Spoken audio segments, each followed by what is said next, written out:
Good morning, everyone. Good morning. Morning. Welcome to Great American Women You've Never Heard of, Part 3. I am Baba Wawa, and I will be interviewing 7 women from America's past. These women are sitting in the audience, and you could be sitting next to one of them right now.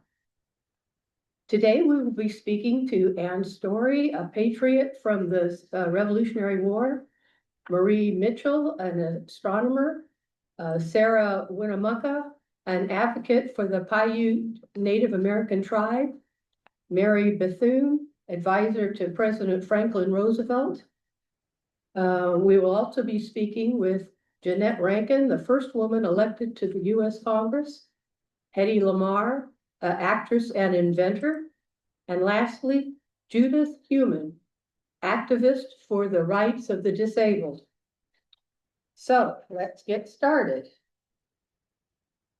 Let's welcome our first great American woman, Anne Story. Thank you for coming. You're welcome. And I'm very glad to be here to meet all you folks. See, you were born Hannah Reynolds on February 27th, 1735, in what will become the state of Vermont. Your parents died when you were 8, and you were raised by your uncle. There were 6 of you children, so that must have been quite a burden on the uncle. On the other hand, he gained 6 workers that he didn't have to pay. Good point. Good point. My folks were farm laborers. They didn't own the land they worked on. In 1775, I married Amos Story. He was determined to own the land he worked, so he got a grant for 100 acres of land by Salisbury in Vermont wilderness. He was only the second man to settle in that area. By then, we had 5 children, 3 boys and 2 girls. Amos took our oldest son, Solomon, with him to build a log cabin. Then tragedy struck. Amos was killed when a tree he was cutting fell on him. Solomon walked to his neighbor, Ben Smalley. Ben and his sons returned with Solomon and buried Amos. Solomon came to me with the news of Amos's death. Right there and then, I decided that we were going to make a home out of that place. So in the spring of 1776, the children and I moved to the log cabin and continued clearing the land.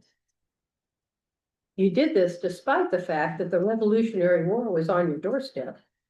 Not only did you face dangers from wild animals, but also from Tories, who are the colonists that are loyal to the British Crown, and the Native Americans who sided with the British.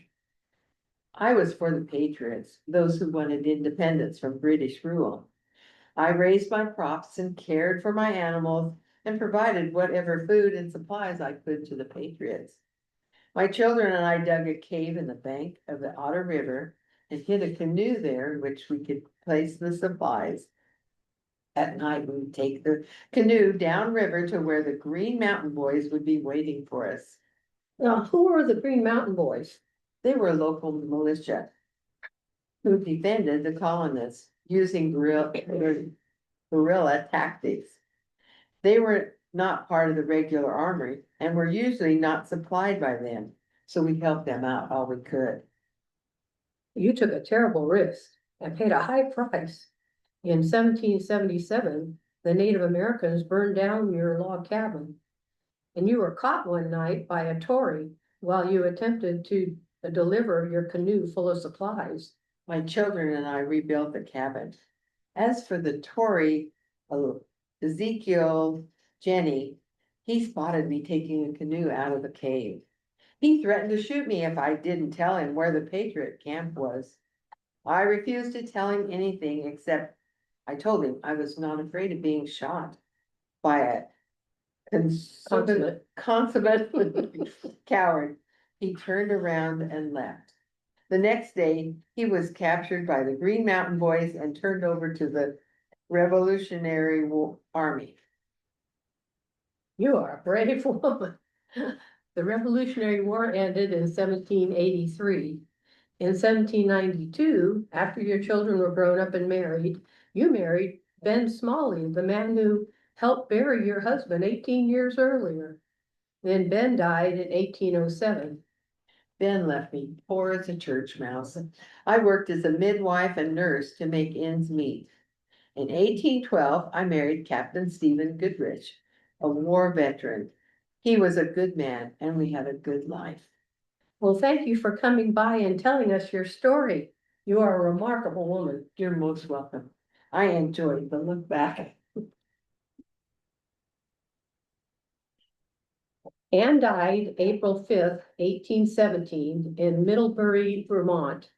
She was buried under the name of Hannah Goodrich. The Daughters of the American Revolution placed a headstone at her graveside explaining that she was Anne Story, the Revolutionary warrior. There is also a monument at the site of her Revolutionary War farm, and a replica of the log cabin was built there.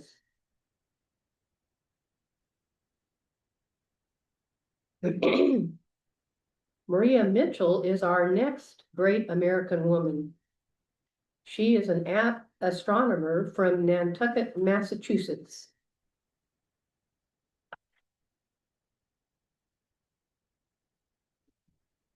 Wonderful to have you join us. Lovely to be here. Call me Maria. Maria, you were born August 1st, 1818 in Nantucket. You grew up as a Quaker.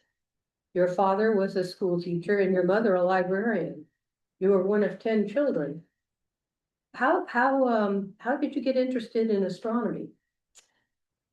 I grew up in Nantucket, which is a whaling town. Knowing how to read the stars was very important to fishermen. As well as being a teacher, my father was an amateur astronomer. There was a small observatory on top of the Pacific Bank building. We would go there and I would assist my father with his observations of the night sky. One night, when I was 12 years old, I helped my father calculate the exact moment of a solar eclipse. Ooh. It was breathtaking. I knew right then and there that I would be an astronomer. Besides the training from your father, you attended the local school and became a teaching assistant. In the Quaker tradition, girls and boys are educated on an equal basis. In 1836, you became the first librarian at the Nantucket Library, which is called the Athenaeum. You held that position for 20 years. Would you tell us about your discovery of your comet? I would love to. At 10:50 on the night of October 1st, 1847, while at the observatory on top of a bank building, I noticed an unknown object flying through the sky where there hadn't been any activity. I was sure it was a comet. I published a notice of my discovery in Stillman's Journal in January of 1848. The following month, I submitted my calculation of the comet's orbit. This ensured that I would get credit for the discovery. Congratulations. And they named your comet Miss Mitchell's Comet. In October 6th, 1848, you were awarded a gold medal for your discovery from King Christian VIII of Denmark. King Christian created this honor to celebrate the first comet discovered by telescope. You were also celebrated as at the first Women's Rights Convention in Seneca Falls, New York. That same year, you were the first woman to receive an award in astronomy. I felt as though I was in a whirlwind. At first, there was a question as to whether I was the first to discover the comet. Another claim was registered by Francisco di Vico, a prominent Italian astronomer, but his discovery was 2 days after mine. You became a celebrity. Several prominent scholars visited you. Ralph Waldo Emerson, Herman Melville, Frederick Douglass, and Sojourner Truth all came by to say hi. Then in 1849, you received a field research position for the US Coast Guard, tracking the movements of planets and compiling data about their positions to help sailors with navigation. That makes you the first professional female astronomer. You were also the first woman elected to be a fellow at the American Academy of Arts and Sciences in 1850. In 1865, I was appointed professor of astronomy at the brand new Vassar College for Women by Matthew Vassar, the founder. I didn't hold any college degrees, so I conducted that Mr. Vassar thought I had enough knowledge and practical experience to qualify as a professor. I was professor there for 23 years. At one point, while teaching at Vassar, I discovered that women professors were paid less than younger male professors. We, the female professors, demanded to have our salaries increased, which they did. I would like to point out that you hold honorary degrees at Hanford College, Columbia University, and Rutgers College. So much for not having a degree. Okay. And thank you very much for taking the time to come and visit with us today. It was my pleasure. Maria Mitchell died June 28, 1889, the age of 70. She had no children. The Maria Mitchell Association preserves her legacy in Nantucket with a natural history museum, an aquarium, and a science library. Maria was inducted into the Women's Hall of Fame in 1994. Her telescope is on display at the Smithsonian Institute in Washington, D.C. Our next guest is Sarah Winnemucca.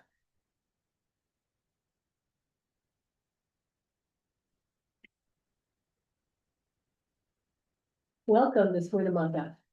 You. I'm proud to be here. You may call me Tuckman. It means shellflower. Okay, can you repeat that name for me? You may call me Sarah. Oh, thank goodness. Sarah, you were born in 1844 in Humboldt Lake, Nevada. Your father was Chief Winnemucca and your grandfather was Chief Truckee. These names are well known to the folks in the western states. That must be why they call you an Indian princess. Yes, I guess you could say that. My family was well known. We had family relations with this friendly relations with the Spanish and the white settlers for many years. Then the gold strike came in 1848 in California and the silver strike in Nevada in 1858. White settlers and miners poured into our land. They built farms and ranches where we lived and hunted and foraged. Hostilities were inevitable. You were educated in a Catholic school, so you were familiar with white customs. You can read and write English, and you understand and speak Spanish, and you know 4 Indian dialects as well. Yes, I do. When I was 27, I was hired to work for the Bureau of Indian Affairs at Fort McDermott in Nevada. The Paiute people were moved to a reservation near their home and were promised food and supplies to sustain them until they could learn farming. But the corrupt Indian Affairs agent and the Christian charity organizations sold the supplies and food to the white settlers and pocketed the profits. My people were starving. That incited the Bannock War of 1878. The Bannock Paiute and Shoshone tribes left the reservation and began hunting and foraging on white settlers' land. There were incidents that ended in killings. The US military was ordered to round up the tribes and force them back to the reservations. Then the US government decided to move all the Paiute people to a reservation in Yakima, Washington. This was hundreds of miles from their homes. That's right, and again, the supplies the Paiutes were promised were never received by my people. Starvation again plagued them. I visited the reservation at Yakima. I became an interpreter and teacher for the women and children there. I decided that I needed to inform the white Americans about the plight of the Native American. So I traveled to Washington DC to lobby Congress. They listened politely, but nothing changed. You met President Rutherford B. Hayes in his tour of the West. I appealed to him to let my people return to their native lands. His wife was moved to tears, but he was unmoved. In 1883, you wrote your autobiography, among the Paiutes, their wrongs and claims. You bluntly told it as you saw it. You asked to have the Indian agency system removed and to give the Paiutes a permanent home. Not a popular stand. No, but it was needed to be said. Thank you for having me here. Oh, glad that you came.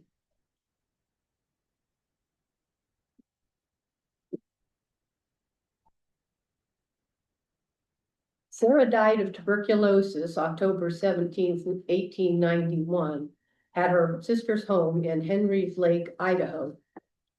She was inducted into the National Women's Hall of Fame in 1994. Her statue was placed in the National Statuary Hall at the US Capitol in 2005.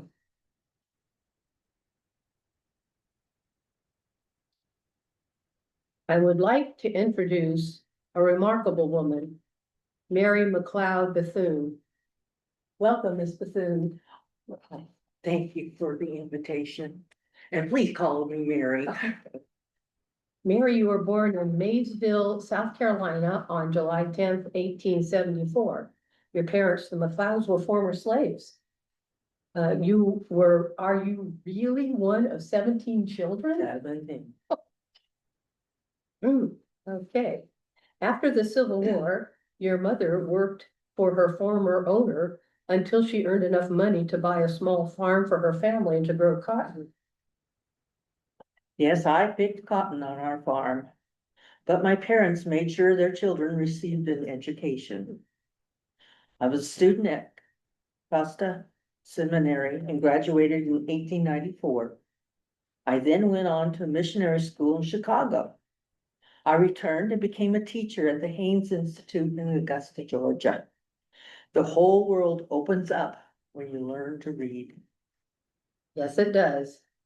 You met and married Albertus Bethune in 1898, and you had a son, Albert, in 1899. The three of you moved to Palatka, Florida. Albertus left in 1907, and you never divorced him. Well, divorce was frowned upon in those days. I opened up a boarding school for Black girls. I was called the Daytona Beach. It was called the Daytona Beach Literary and Industrial School for the Training of Negro Girls. It's quite a title. In 1929, you merged your school with a boys' school to form the Bethune-Cookman College. It was the first Black college in Florida. And it is still in operation, and it's a very prestigious college. I became very involved in bringing forward radical and racial and gender equality. I encouraged women to register to vote. I became president of the National Council of Negro Women in 1935. Because of that, I met Eleanor Roosevelt. Yes, well, you must have impressed her, because in 1936, you became the highest ranking African-American woman in the US government. Franklin Roosevelt, FDR, named you Director of Negro Affairs for the National Youth Administration. You kept this position until 1944. You were also a leader in FDR's Black Cabinet. Could you explain to the audience what the Black Cabinet was? Yes, of course. FDR assembled a group of of African-American leaders into the unofficial advisory board. They made suggestions to the president about the legislation that would benefit Black citizens as well as the white population in regards to the New Deal programs that were going on. The New Deal was Roosevelt's plan to get the US out of the Depression of 1933. That was a great responsibility. In 1940, you became vice president of the National Association for the Advancement of Colored People, the NAACP. You held this position for 15 years. You were also on the advisory board that created the Women's Army Corps. Mary, in your long career of public service, what was your proudest moment? Oh, one of my proudest moments was in 1945, when President Truman appointed me to the US delegation at the founding conference of the United Nations. Wow, wow. Well, thank you for sharing your remarkable life story with us. It was my privilege and my honor to be here. Let me offer you this thought, and I leave you with a thirst for education. Knowledge is the prime need of the hour. Yes, it is.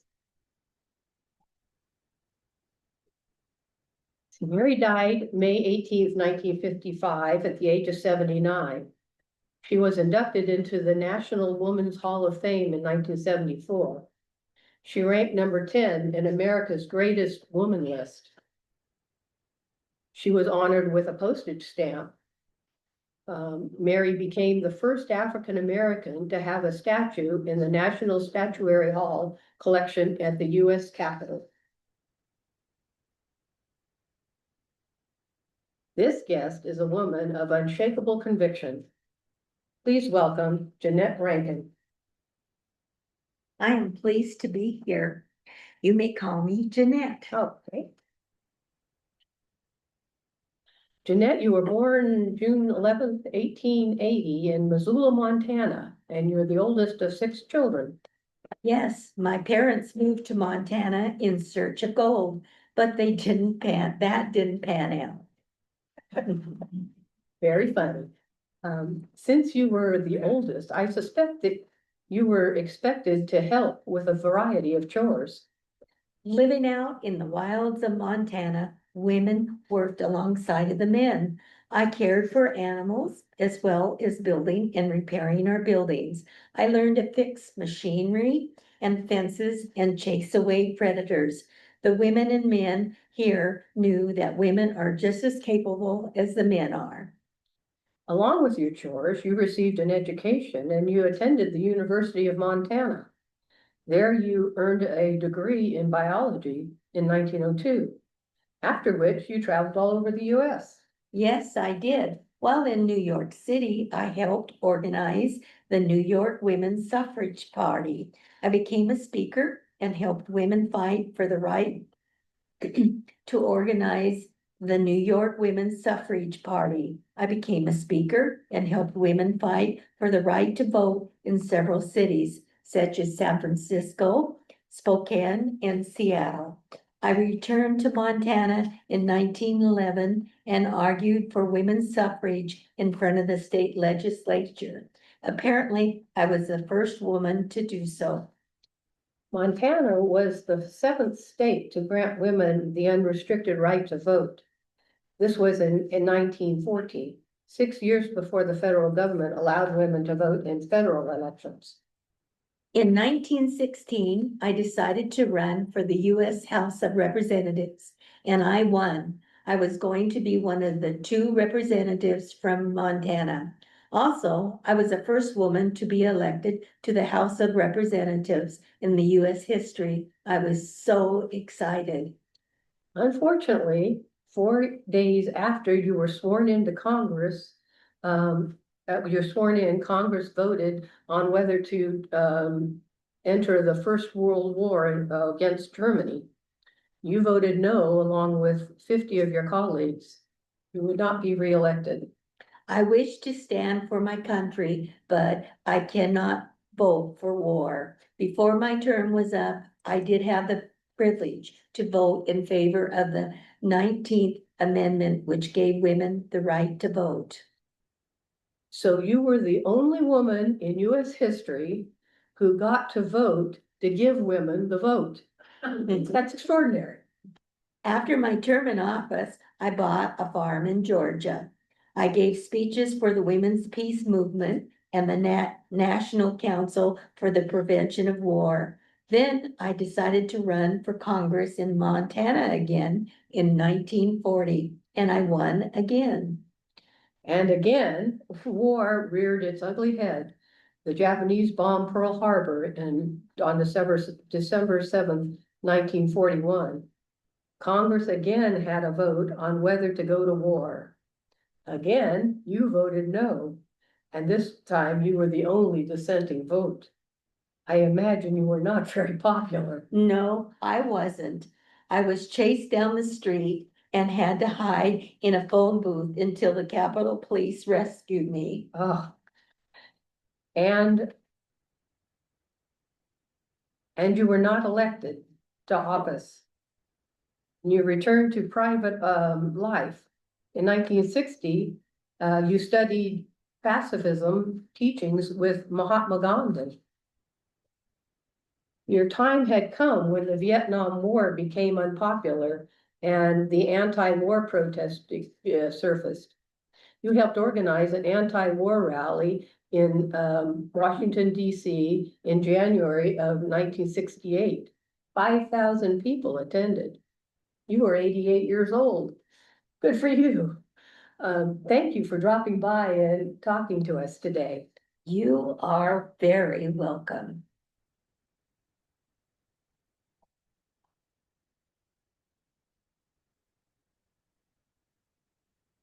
Jeanette died May 18th, 1973. She never married. She left her farm in Georgia to help mature unemployed women workers. Her ranch in Montana is on the National Registry of Historic Places. Her Rankin Foundation awards scholarships to low-income women. Statues of her are in the U.S. Capitol Statuary Hall and the Montana Capitol Building. Our next great woman is known as an actress, but did you know that she was also an inventor? Please welcome Hedy Lamarr, the inventor.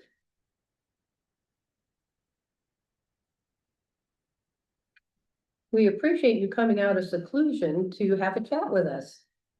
Well, you drew me out when you told me you wanted to center our conversation about my inventions. See, you were born Hedwig Eva Marie Kessler on November 9th, 1914 in Vienna, Austria. You were the only child of a Jewish couple, Gertrude and Emil Kessler. Gertrude converted to Catholicism and raised you as a Catholic. Hedy, how did you become interested in machinery? My father would show me devices such as clocks and music boxes and explain how they worked. As a young girl, I took apart a music box. Did you put it back together?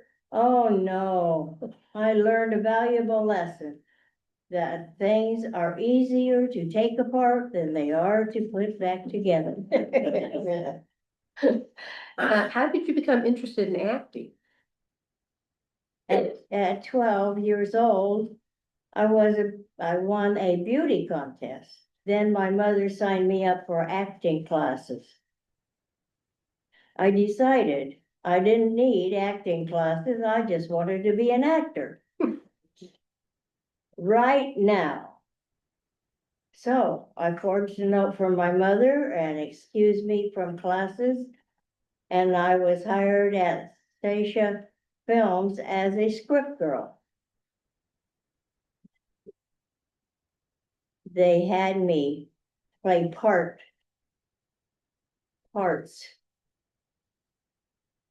Eventually, I was cast in a lead role, which required nude scenes. I was so appalled that I switched from movies to stage acting. You were a successful stage actor. You played a leading role in the play Sissy. The critics gave you great reviews.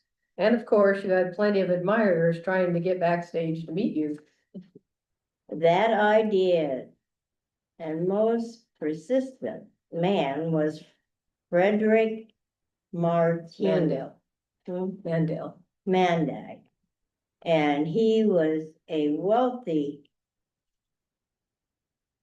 merchant. I was fascinated with him as an 18-year-old. Despite my parents' warning, I married him. This was in 1933.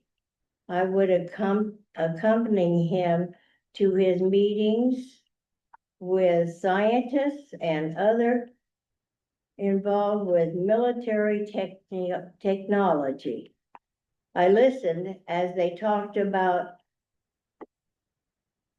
the new war inventions and improvements to weapons.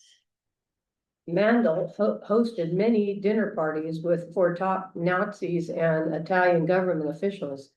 The conversation always centered on what equipment would be needed for successfully fighting a war. Again, you listened and learned. Mandy would not allow me to leave the house alone or do anything without his permission. I knew that if I was going to have a life, I would have to leave him. He was a dangerous man, and the only way to escape war secretly was waited for the next dinner party. Before the guest arrived, I put on all my jewelry, dressed up as a maid, and fled to Paris and on to London. London is where you met Louis B. Mayer, the head of MGM Studios. He offered you $125 a week to be under contract to MGM Studios. You refused the offer, but you did book a ticket on the same ship that he was sailing on. Shrewd. It worked. During the cruise, he offered me $5,000 a week. I accepted. I played some very good movies and with some great co-stars. I was with Angiers with Charles Boyer, Boomtown with Clark Gable, and Spencer Tracy in Tortilla Flats, plus many, many more. You were advertised as the world's most beautiful woman. That is not the best image for an inventor who wants to be taken seriously. I did have friends who understood my desire to invent. Howard Hughes encouraged me. He took me to his airplane factory and showed me how planes were built. But I was able to talk to the scientists that came up with innovations. They inspired me to do research and came up with a new concept for an airplane wing. Howard Hughes called me his genius. I understand that you invented an improved stoplight and a tablet that, when dropped in water, created soda pop. Your most important invention was the improved guidance system for torpedoes. Tell us how that came about. It was in 1940, and I met George, Anthem. a musician and course and composer at a dinner party. We talked about the war, and I mentioned my idea for a new guidance system for torpedoes. He thought that frequency, hoping radio waves might keep the enemy from listening on the radio waves. He patented our invention in 1942.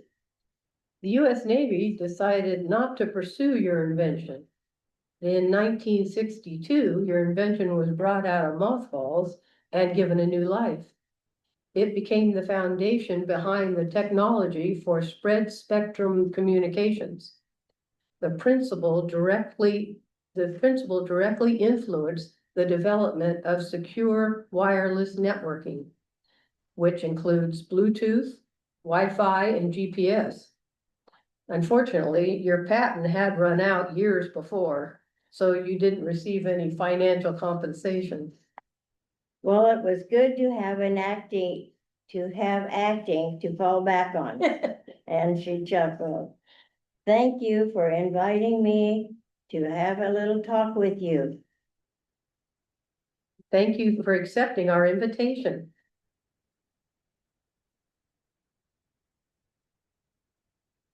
Hedy Lamarr became a U.S. citizen in 1953. Her final movie was released in 1958, The Female Animal. She died January 19, 2000. She has a star on the Hollywood Walk of Fame. As an inventor, she received the Electronic Frontier Foundation's Pioneer Award in 1997. She was inducted into the National Inventors Hall of Fame posthumously in 2014.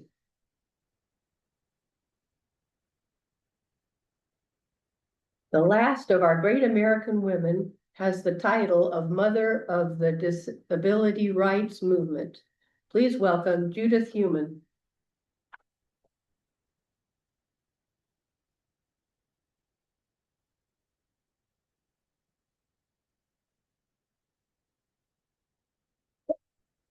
You navigate that like champ.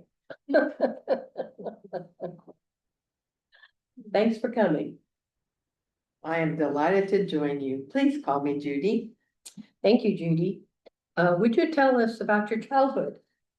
Yes, I was born in Philadelphia on December 18th of 1947 to Warner and Elsa Heumann, who were German Jewish immigrants. I grew up in in Brooklyn, New York. I contracted polio when I was a year and a half. I have used a wheelchair for most of my life. My goodness, what a tragedy. Disability only becomes a tragedy for me when society fails to provide the things we need to lead our lives. Job opportunities and barrier-free buildings, for example. It was not a tragedy to me that I'm living in a wheelchair. Well said, I stand corrected.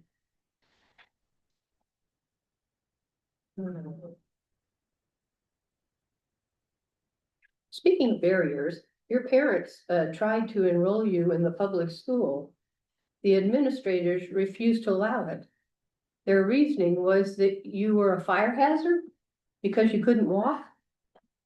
They claimed that you would block the egress out of the building. How absurd. The administration set up home instruction for me, which consisted of a teacher coming to the house 1 hour a day, twice a week. My mother challenged this arrangement, so the school administration put me in a special school for disabled children. This continued till I was in high school. Then the school board tried to put me back in home instruction. My mother and other parents pressured the school board and the policy was changed. I entered high school in 1961. I understand that from age 9 to 18, you attended a Camp Janet every summer. It was a camp for disabled children. While there, we would swap stories about the challenges of being disabled. I met Bobby Lynn and Frida Tankus there. When we grew up, we would work together as disability rights activists. After high school, you graduated from Long Island University in 1969 and earned your master's degree in public health at UC Berkeley in 1975. While at university, you organized rallies demanding wheelchair ramps and other necessities to assist mobility. After I graduated from college, I applied for a teacher's license in the state of New York. They denied it. They used the same old, in case of fire, I would not be able to get my students and myself out of the building. This time, I sued the New York Board of Education for discrimination. I received support from a local newspaper whose headline read, "You can be president, but not a teacher with polio." The case was settled without a trial. I became the first wheelchair user to teach in New York City. You founded the Disabled in Action organization, and your goal was to pass the Rehabilitation Act of 1973. The act prevented discrimination against disabled individuals from any federal agency or any contractor supplied by federal funds. It prohibited discrimination against disabled individuals from any federally funded program. It also created programs to train disabled individuals to live independently. And it required any building designed, built, or leased by federal funds to be accessible to people with disabilities.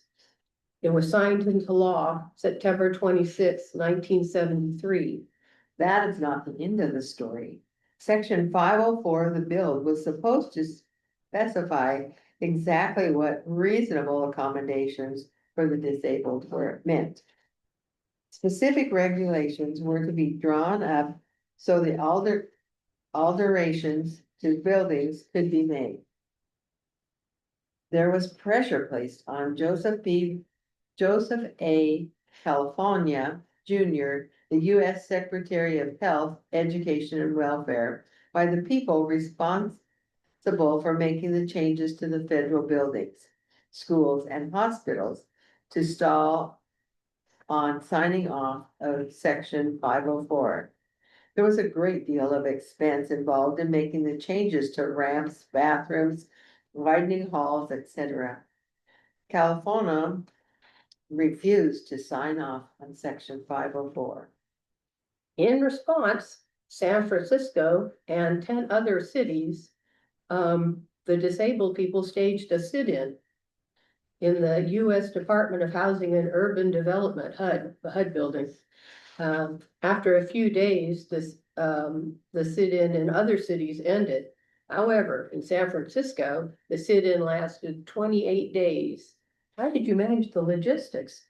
We called in our supporters and organizations sympathetic to our plight. One organizer figured out how to keep the medicines for the protest cold. Salvation Army supplied food for a couple of days. Then the Black Panther Party took over the food situation and supplied meals for the rest of the time. They had members who were disabled, so they felt compelled to help. 125 people participated in the sit-in. On day 28, Calfano signed off a Section 504, ending the longest sit-in in the U.S. federal building. Congratulations. That was remarkable.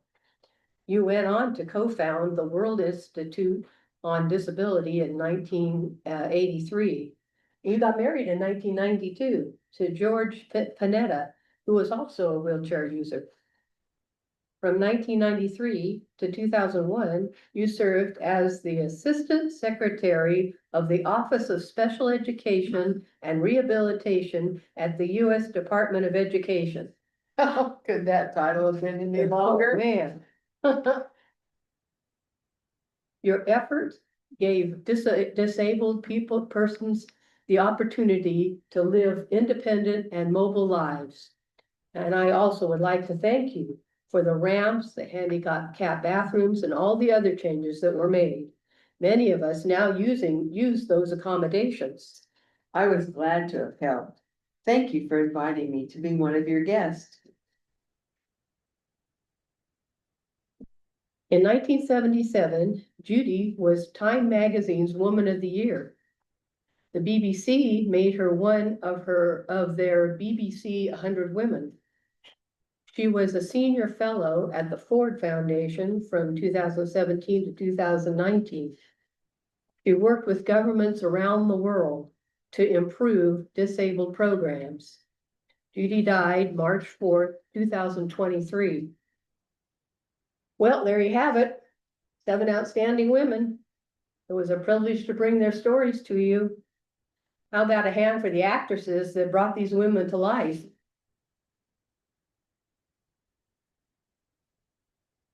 Hey, this is Baba Wawa saying goodbye for now. Kerry, before everybody leaves and all of the actresses come around